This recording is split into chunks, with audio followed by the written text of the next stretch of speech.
Hello and welcome to Broadcasting Scotland. It's Wednesday the 20th of October and this is Scotland at 7. I'm Andrew Wilson and this evening I'm presenting the programme from Edinburgh.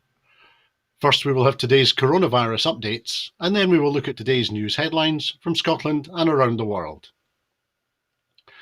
As of 2 p.m. today, since the start of the pandemic, a total of 3,341,320 people in Scotland have been tested through the NHS Scotland labs and UK Government regional testing centres. Of these, 2,726,138 have been confirmed negative and 615,182 have tested positive. There are 2,768 new cases of COVID-19 confirmed by a test, although not everyone with the virus will display symptoms, and not all those with symptoms will be tested. Of the people who have tested positive, 890 were in hospital last night, 51 of whom were in intensive care. There are 26 new reported deaths of people who have tested positive, and that means that the number of patients in Scotland who have died from complications caused by the coronavirus infection now stands at 8,980. This number only includes those who have died having received a positive test for the virus in the previous 28 days. The latest UK daily figures show that 139,031 patients who had tested positive for COVID-19 have sadly died from their illness, and that is an increase of 179 since yesterday. This number refers to deaths in all settings, not just hospitals.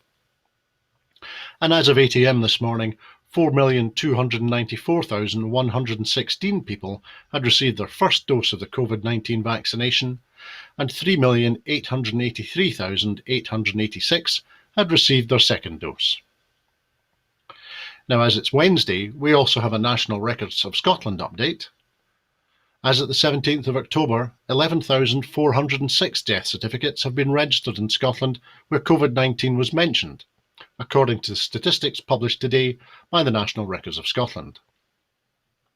In the week between the 11th and the 17th of October, 139 deaths were registered that mentioned COVID-19 on the death certificate, and that is a rise of 8 from last week.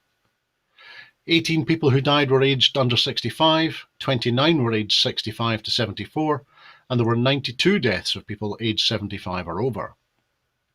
78 people who died were male, and 61 were female. 108 deaths were in hospitals, 19 were in care homes, and 11 were at home or in a non-institutional setting. The number of deaths from all causes registered in Scotland in this week was 1,331, which is 252, or 23%, above the 5-year rolling average.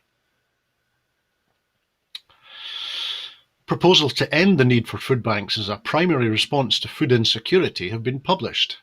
Views are being sought on the Scottish Government's draft national plan, which is supported by food bank operators, including the Trussell Trust and Independent Food Aid Network. The plan follows action during the pandemic to prevent food insecurity through strengthening household incomes and the delivery of cash-first responses to financial hardship. The draft national plan aligns with the Scottish Government's national mission to eradicate poverty, the Tackling Child Poverty Delivery Plan, and the Good Food Nation ambition. The Statement on Food Insecurity and Poverty, published in February, details the Scottish Government's approach to human rights, prioritising action that prevents poverty and promoting cash-first responses alongside holistic support services where needed. The Social Justice Secretary Shona Robeson said, "We share the same vision as the food bank operators. They are not a long-term solution to poverty. Our draft plan sets out what we will do within our powers, including introducing a shopping voucher pilot scheme to make food banks the last port of call." Over the last year, we've invested around £2.5 billion to support low-income households, including nearly £1 billion to directly support children. Despite our fixed budget and limited powers, we are taking action to support those in poverty, including discussions around establishing a minimum income guarantee for Scotland. Police Scotland has completed the rollout of body-worn video cameras to 550 armed officers ahead of the COP26 climate conference. The successful implementation of the new equipment follows extensive public engagement earlier this year, which showed widespread support for armed police officers to be equipped with body-worn video cameras. Chief Constable Ian Livingston announced in January 2021 that it was of critical operational importance that the technology be supplied to armed officers ahead of COP26, which begins in Glasgow on the 31st of October.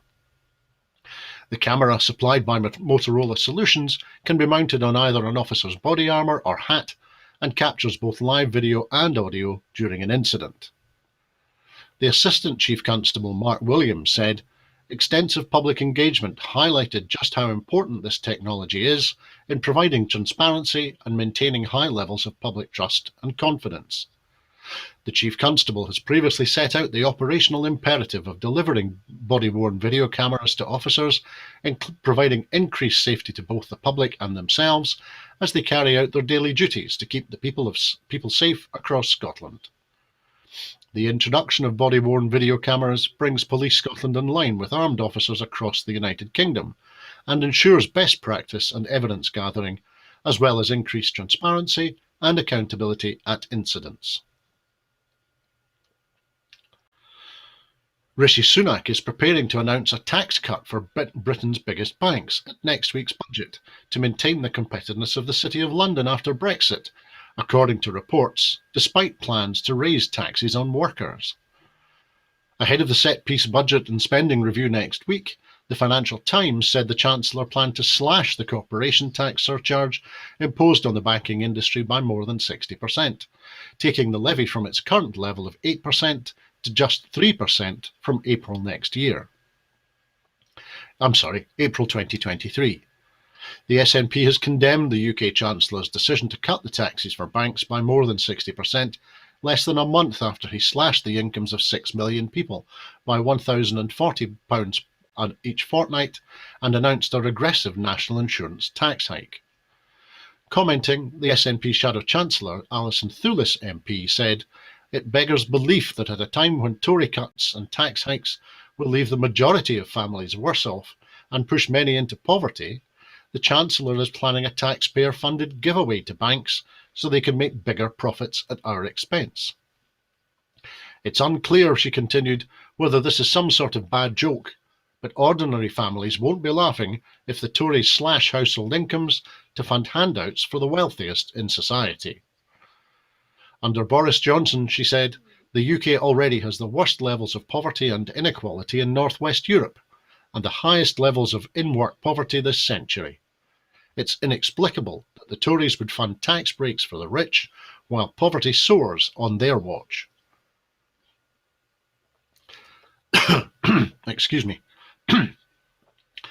A former Scottish Labour MP has joined the unelectable Tory peer Lord Malcolm Offord at the Scotland office, where we are told he will be advising ministers and officials.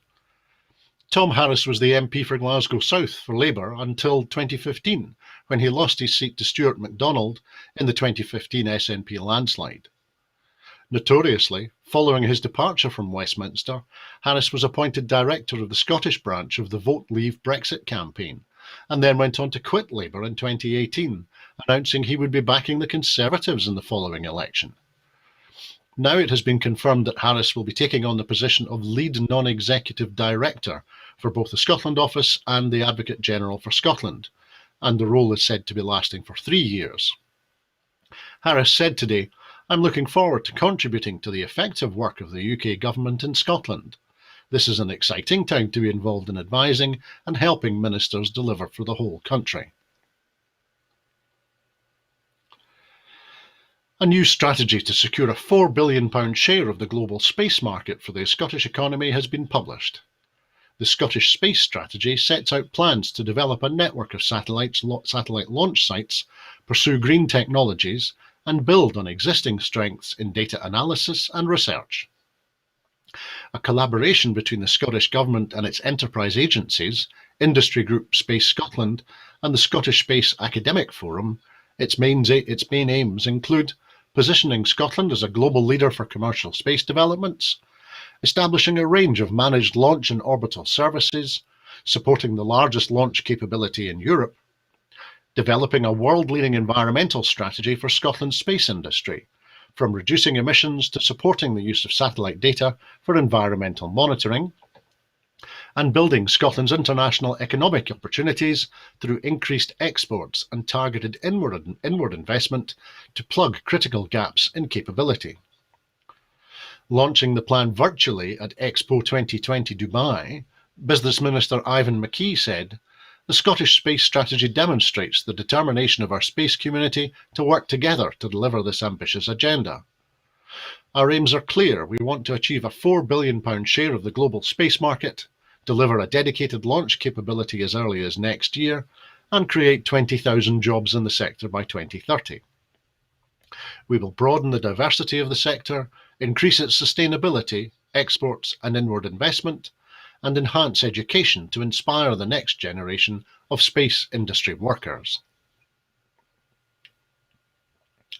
Facebook has been fined more than £50 million for breaching an order imposed by the UK competition regulator during its investigation into the purchase of the GIF creation website Giphy.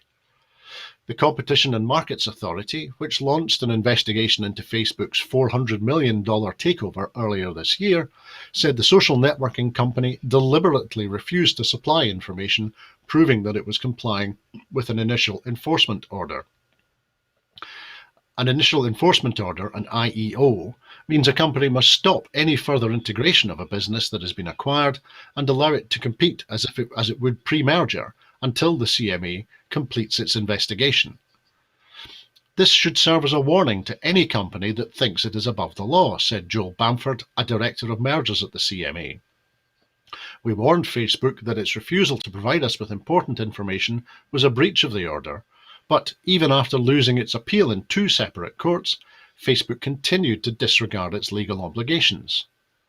The CMA said it was the first time any company had consciously refused to supply information under an IEO, and said it considers that Facebook's failure to comply was deliberate.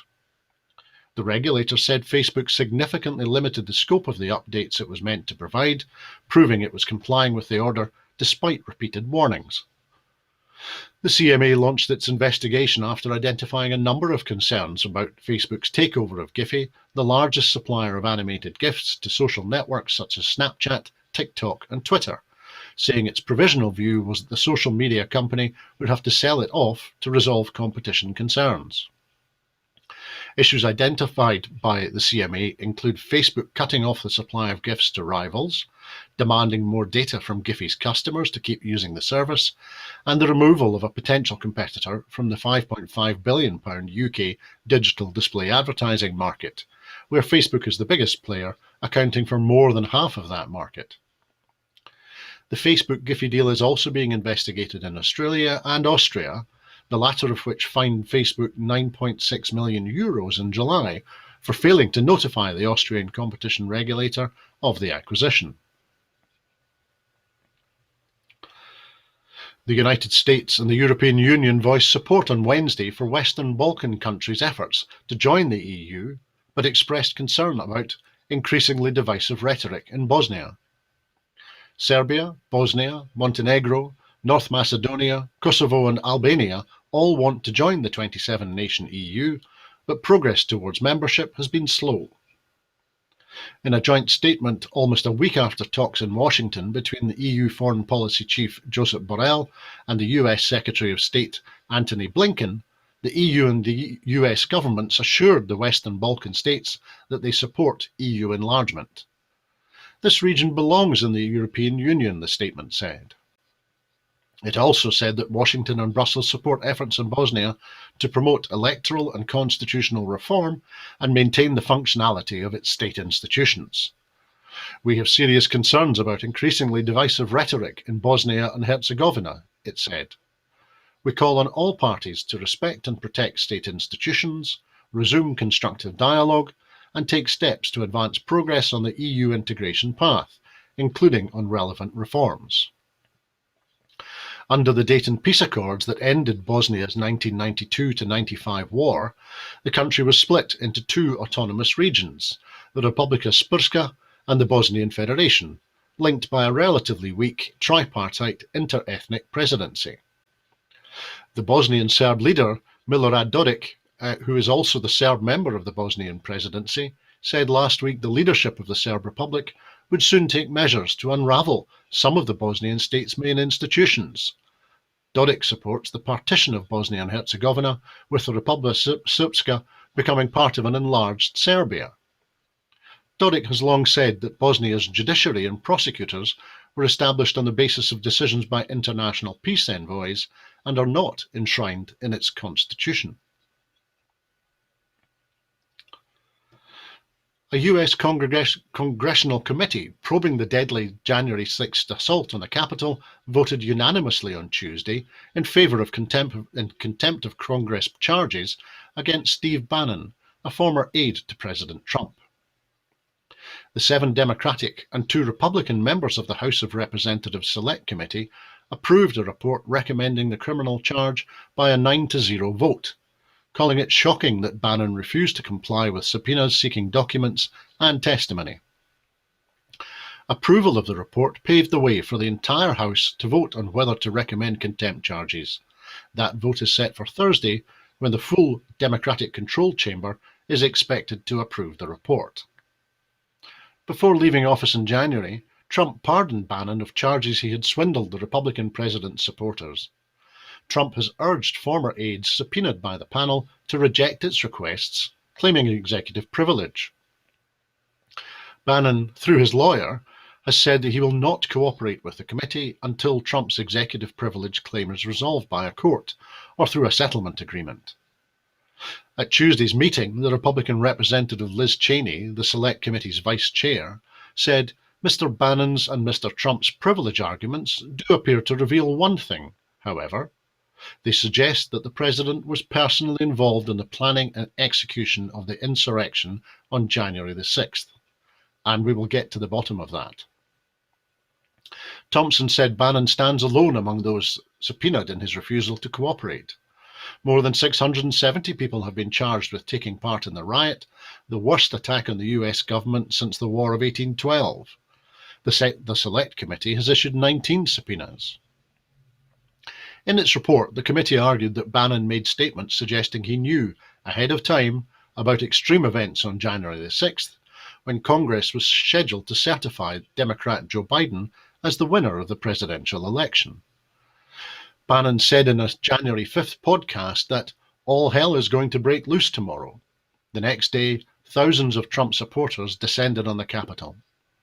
4 people died on the day of the assault, and 1 Capitol Police officer died the next day of injuries sustained in the defense of the seat of Congress. Hundreds of police officers were injured, and 4 have since taken their own lives. Staying in the USA, the Biden administration has today outlined its plan to vaccinate millions of 5 to 11-year-old children as soon as COVID-19 vaccine is approved for them, readying doses and preparing locations ahead of the busy holiday season. The US government is working to set up vaccination clinics in more than 100 children's hospital systems nationwide, as well as doctors' offices, pharmacies, and potentially schools, it said.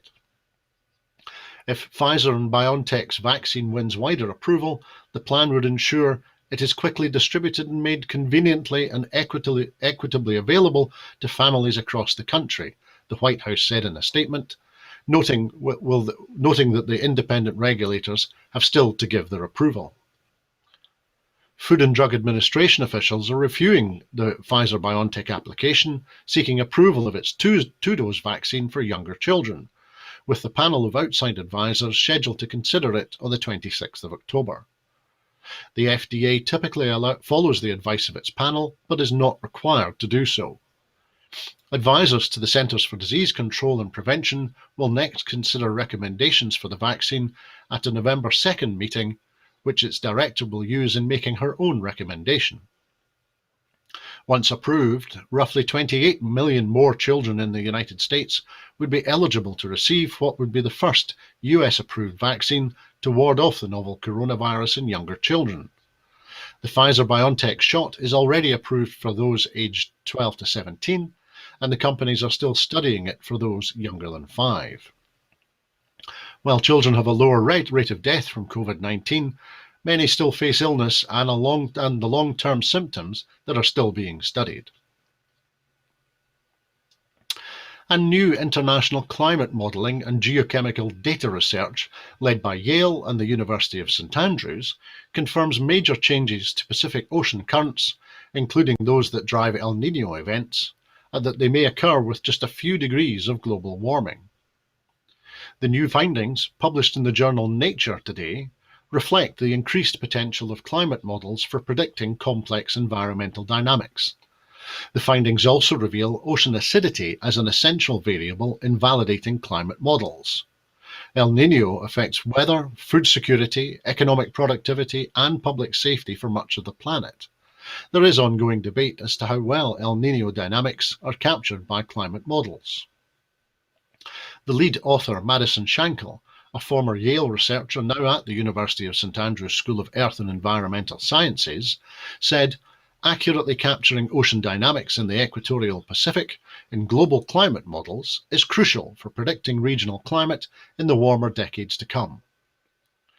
Over the past decade, the Yale climate scientist Alexei Fedorov has conducted groundbreaking research on ocean dynamics around the world, including El Niño events, the warm phase of the El Niño Southern Oscillation, featuring unusually warm water in the Pacific.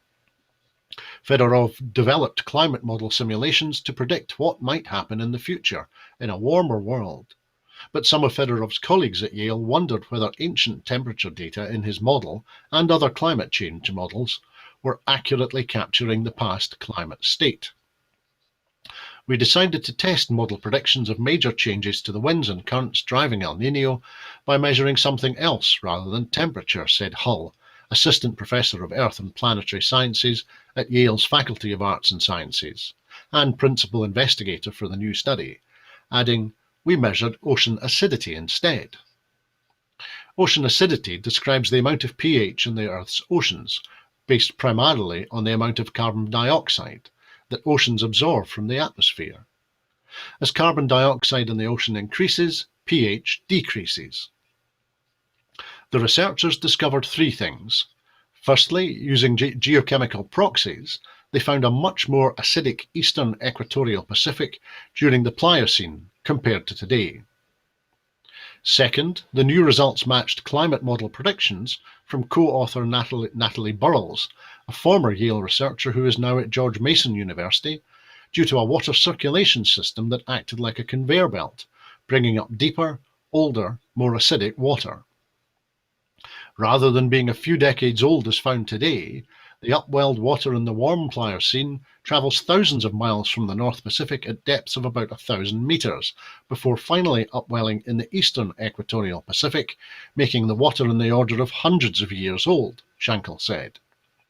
Thirdly, the researchers found that the delivery of this older acidic water required an overturning circulation, the ocean conveyor belt, previously been predicted by Burrells and Fedorov.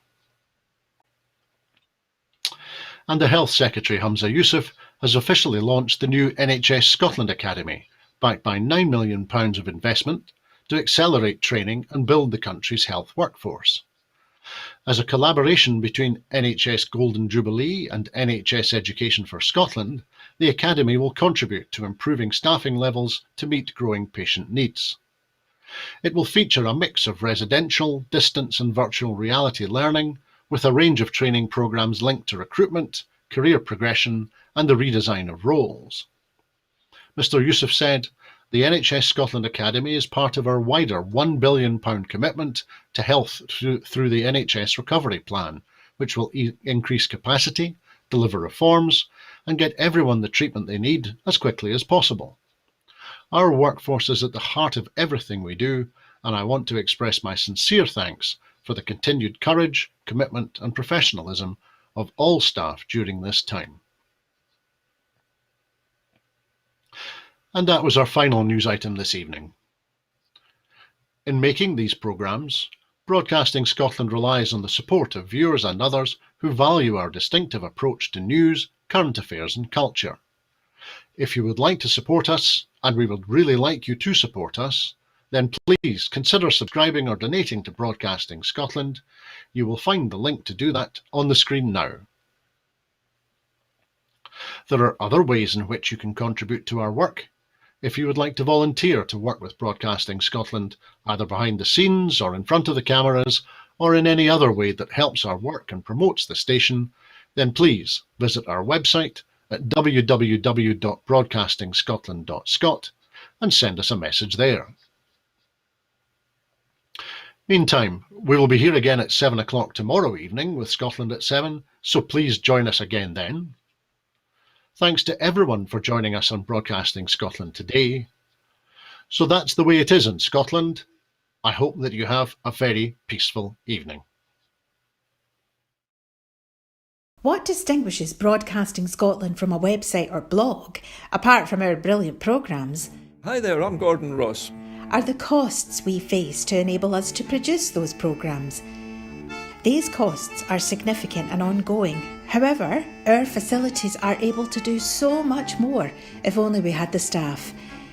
In the last year, some of our supporters have cancelled their subscriptions. In one way, we would prefer it if it was because they didn't like us, rather than it being because of the financial pressures which we are all under because of COVID.